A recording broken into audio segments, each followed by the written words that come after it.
Okay, folks. Hey, good morning, good afternoon, I guess. Hello.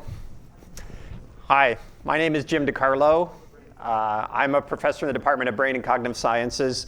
I'm also the director of the MIT Siegel Family Quest for Intelligence. Thank you all for being here today. Today, one of the important things we're doing among talking about our science, which is how we're going to spend most of our day, but one of the important things we're doing is announcing our new name and thanking David Siegel and his family, the Siegel Family Endowment, for talking about all of the work that Quest has done and will continue to do. So I want to make sure that I say a few words about David, and I'm going to look down at my notes because I don't want to forget everything that I wanted to say here. So David Siegel is a computer scientist, entrepreneur, philanthropist, and longtime friend of MIT, the Quest for Intelligence, and our predecessor, which you may know as the Center for Brains, Minds, and Machines. David was the co-founder of 2 Sigma. He helped transform the financial services industry in investment management, venture capital, private equity, and real estate. In 2011, he founded the Siegel Family Endowment to support organizations and leaders that understand and shape the impact of technology on society. And the Siegel Family Endowment support laid the foundation for the Quest in 2018. Now, I want to say on a personal note about David, there are philanthropists in science, and David is among the best of them, who support the basic science mission and the way we educate the next generation of leaders and educate our workforce. But David is also deeply passionate about the work that we do here and deeply interested in it himself. I remember many stories of us late nights at CBMM meetings talking about the future of CBMM, the future of the science. I remember times in David's office doing the same. And I remember even being out on the sidewalk talking for an hour while we were kicked out during the fire alarm, talking about that with David, about what are we doing next. And he always wants to talk about the science, and that's what he and all of us want to talk about here today. So it's just been a great personal journey to get to know David, and I can now count him among a friend and a thought partner, a true thought partner for all of this. So please join me in thanking David and his son Zach and the Siegel Family Endowment and staff for here also. So thank you.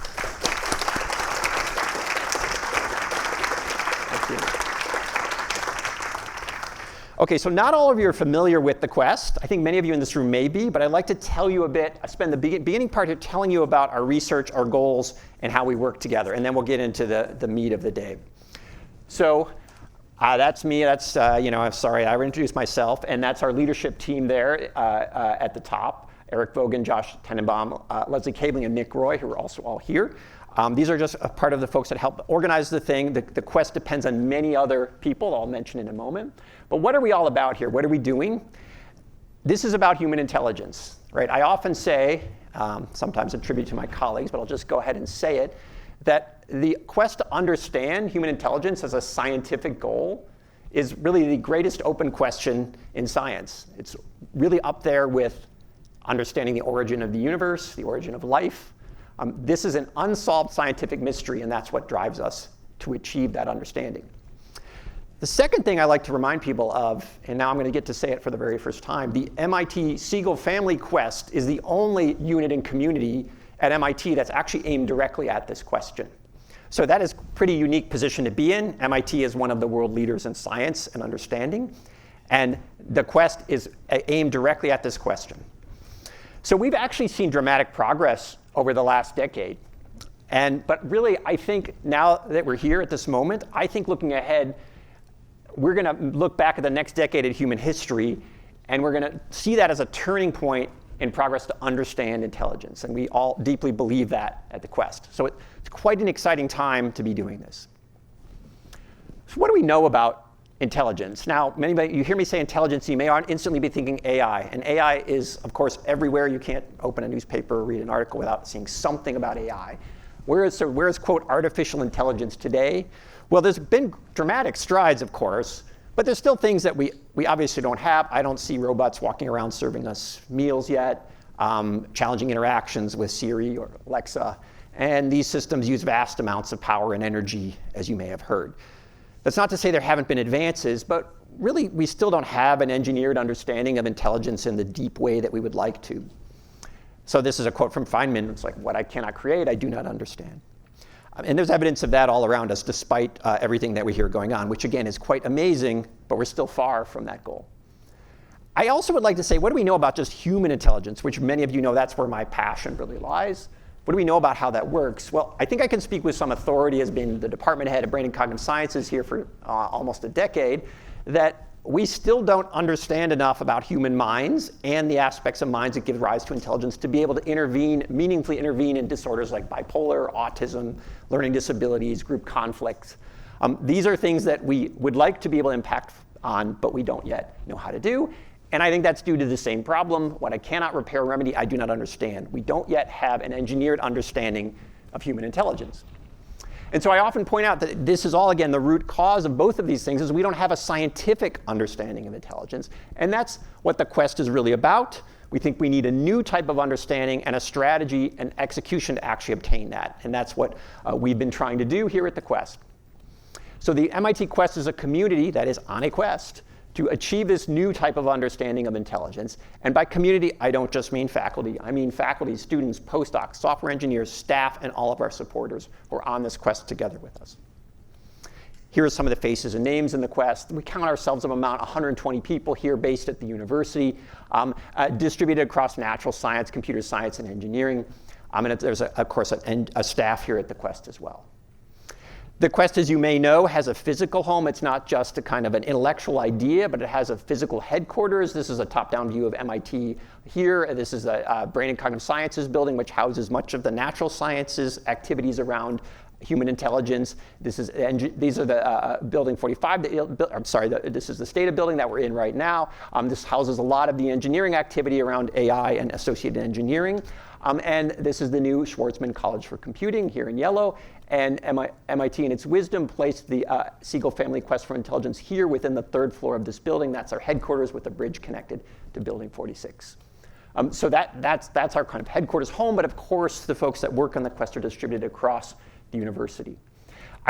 The Quest sits within the College of Computing, and it pulls together folks from a number of different schools, most dominantly the natural sciences, the School of Engineering, and the engineering sciences, the School of Engineering, but touches on the other schools as well. Many of you have heard me say this. I deeply believe in this mission in the way I describe this here, and I'm going to take you through it again, which is the way the Quest operates is to take ideas from the natural sciences, whether it's neuroscience and cognitive sciences, those engineering those experimental discoveries and measurements, bring them together with theory, synthesis, creation of especially models of how things may work, bring those two things together to produce our key artifacts that we seek, which are integrated machine executable models of domains or areas of intelligence. We don't just produce those once. Those now become, most importantly, our leading hypotheses of the mechanisms of these areas of intelligence. They also lead to new novel computing and engineering possibilities, and those are our two main impact areas. This cycle doesn't just turn once, but those hypotheses now lead to new experiments, new things to test, new ideas, new things to explore. And on the engineering and theory side, even if we have models, it doesn't mean we have a deep theoretical understanding of them. We turn to deeper theory to understand those models and then turn out new models that act as our, again, leading hypotheses and novel computing and engineering. This is the virtuous cycle that we deeply believe in at the Quest, and this virtuous loop will create a science of intelligence, a new science of intelligence, an engineering type understanding of science, of intelligence. So why do we actually believe this? Well, there's many reasons that we could argue, and we'll hear some of our colleagues stating that today. But one of the reasons I deeply believe this is I, for the last decade, have been in the midst, my lab and others have been in the midst of observing how progress on building engineered systems of artificial aspects of intelligence, for instance, computer vision on visual object recognition tasks, has led on the y-axis here to some of our best models of models that align with brains. So this is a score of measuring how well a neural network model lines up with real neural measurements across a number of brains and a number of brain areas. Each dot on this plot is a model, and over the years, you can see almost a decade of run here. As more models were improving on object recognition tasks, they were also becoming our leading models of alignment with what's happening in the internal mechanisms of the brain. This was for primate or human visual intelligence. We also see this from my colleague Josh McDermott and colleagues on auditory acoustic word recognition and now alignment with auditory areas measured by human fMRI. And we also see this from my colleague Ed Fedorenko here, working with Martin Schrimpf and others on models that do next word prediction, which are kind of what LLMs are trained to do, large language models. And this is alignment with measurements of human brains from her group and others. So this shows this same general idea that in each domain, more capable engineered AI systems turn out to be better neuroscientific models of the mechanisms of human intelligence. So there's this fruitful crosstalk between the engineering of new models of intelligence and how we can understand our own brains. And this is the concrete evidence of that, or examples of that. So that's one reason we believe in this overall virtuous loop that I presented. We also know that this is going to have impact, that a scientific understanding of intelligence will produce great impact in a number of areas. Of course, many of you may be thinking about next generation human-aligned AI. You're going to hear a lot about that later today and how we think about how that might look. I am personally, as an MD, driven by these other areas of impact as well. Engineering new ways to an engineered level understanding of human minds and how they learn will unlock new ways to teach humans, new ways to intervene, diagnose and intervene on mental health disorders, and new ways to work on collective action, how we better work together as groups to enhance group action, predict and prevent group conflict. Those are kind of areas of impact that we see as we have this scientific understanding of intelligence emerging over the next decade. How are we actually executing this within the Quest? Well, we have these things called Quest missions, where the MIT Quest research is organized around these collaborative missions, and each is focused on what I've called a domain or an arena of human intelligence, a not yet fully understood arena of human intelligence, but one that we believe is ripe for progress. An example of that is perceptual intelligence. This is one mission area. Another is embodied intelligence, development of intelligence, and language. These are sort of 4 actively running mission areas that you're going to hear about later today. We also have a new area that we're starting up, an area of social intelligence, and you're going to hear a bit about our ideas for that in the panel discussions today. These collectively are, again, what we refer to as our Quest mission areas. They involve multiple PIs and multiple researchers from across the natural sciences and engineering sciences spectrum to work together in that collaborative loop that I outlined for you. Concretely, what we believe is that each Quest mission, what it's aimed for, its North Star is to discover, demonstrate, and iteratively improve our leading machine executable models of the mechanisms of intelligence. That's our gateway into that new type of scientific understanding. The artifacts will include things like machine executable models of these domains or these arenas of intelligence. On their own, if I just came up and gave you this talk and said, this is what we're doing, and we have a collection of people and interdisciplinary, that's a nice story, but it's not a sufficient story to actually execute that loop. We need actual infrastructure to do this, so that Quest invests a lot of its resources into things that are listed here called platforms.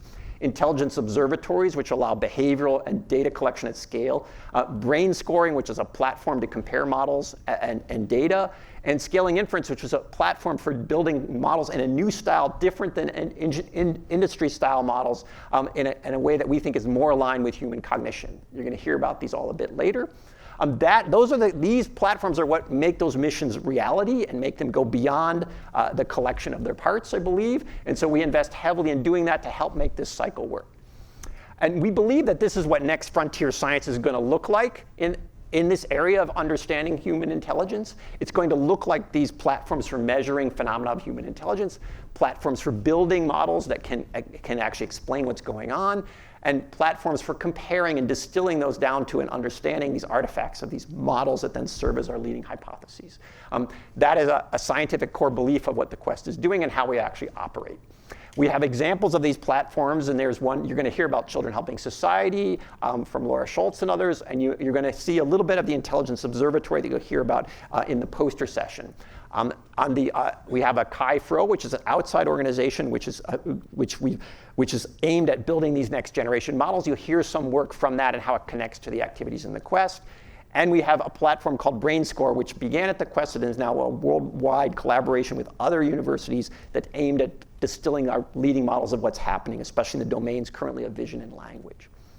So what is the status of us here today? I want to kind of give you some high-level views of how I think about where we are. Again, we've been operating for a few years now, past the end of the Brains, Minds, and Machines. The 2 core beliefs of the Quest are these. First is that the brain and cognitive sciences will lead to better AI. And the second is that AI engineering will transform brain and cognitive sciences. Now, I want to say, I am not the first person to stand up here and say the first thing. You've probably heard that for decades. I may be among the first to say the second thing, which is something that, again, our lab was a big pioneer at, and I think that's transforming our field. But we're doing something that is new and unique here, we think. New and unique to realize this. And it's allowing us to execute in ways that others have not. So we're doing this in a way of bringing those people together in the platform, using the platforms that I described. That's one of the unique things that we're doing, among others. And this model's producing results, producing research results. You'll hear some of those today. Those results are exciting, but also allowing us to realize there's room for growth, learning and growth. And we're always learning and growing from how we've started and how we might still proceed. And that's a big part of what I want our discussion to be about today. This is not just tell you everything's done, everything's far from done, but to tell you and brainstorm together about where we might go next. Okay, overall for the status, I'll say as university scientists, our goal is knowledge and understanding. We will never going to forget that that's our primary goal. I often tell my students don't use the word understanding, and here I am up here using the word understanding. But what I mean by that is that we need a new type of understanding, a type of engineering style understanding. And to enable this, the Quest is making structural changes to university research, and that's a challenge, but we think it's going to be important to our activities. We need to do computational model building and comparison with brains, as I mentioned. That requires research scientists that are bilingual in engineering and sciences. This is an area that I think we're doing very well at, in part because of our brains, minds, and machines roots that built that community over a decade. We have many people around MIT at that interface. We need larger coordinated teams. No one lab can do this research. This requires shared goals, which we call North Stars. We're doing okay at this, but we know there's still work to be done. We need platforms to support work at scales larger than the lab unit. You've heard me already sort of hammering that a bit. We're doing well at this. There's always more to be done, but this requires engineers, some of which are in the room, capable of industry work, but motivated to contribute to our scientific quest. And of course, we need lab culture that must evolve to demonstrate the value of these changes beyond the individual lab unit. And somebody once told me culture eats strategy for breakfast, and that's sort of what's important here as well. We are trying to change the culture around doing this. So what are the North Stars? As I lead into the missions here, you're going to hear from each mission in the area they're working on. I mentioned those 4 missions, so I'm going to flash up here just the North Stars, and then we'll go into the mission discussion. So perceptual intelligence, the way I think about the mission of that is to imagine a system that perceives the 3D world the same way a person does. It works in any environment and situation a person can perceive, predict, and act in. And its internal processing mechanisms mirror those operating in the human brain. And we have neural mappings of different parts of the system to different parts of the brain. For the area of embodied intelligence, imagine a robot that solves problems and learns new tasks in open settings like homes, construction sites, and disaster areas just as quickly as a person can, and its internal processing mechanisms mirror the operations of the human brain. Language and thought. Imagine a system with the same type of conversational inputs and outputs as ChatGPT, something you can converse with, but that explains human thoughts, and its internal processing mechanisms also mirror those operating in the human brain. Development of intelligence. Imagine a machine that grows into intelligence the way a person does, that starts like a baby and learns like a child, and the mechanisms that enable that also mirror those operating in the human brain as it develops. These are our areas of our missions. These are their North Stars that they're pointed at, and you're going to hear about that at the beginning of each of the mission presentations today. So with that, I'm going to end my intro to sort of remind you that the future is bright for us, in part from David and the foundation, and seeing this future and the brightness that we have ahead of us. But the future is still out there, and we have to go seize it. And that's what the rest of the day is going to be about, is talking about how we're trying to do that.